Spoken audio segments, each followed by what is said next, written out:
Hello everyone. Today I would like to show you all how to use Gboard's new browse feature for Emoji Kitchen on Pixel phone.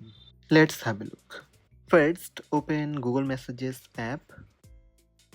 Open any conversation to send emoji. Tap text message field. Then tap emoji icon from Gboard.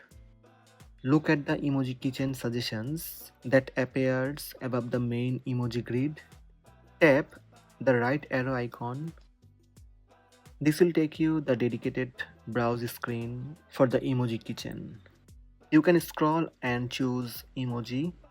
Tap search button to search for emoji. You can tap on the emoji to see the emoji combination. Tap send button to send emoji. So these are the steps to use Gboard's new browse feature for Emoji Kitchen on Google Pixel.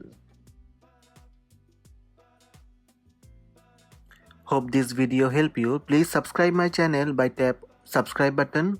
Also tap the bell icon to receive notifications about all new videos.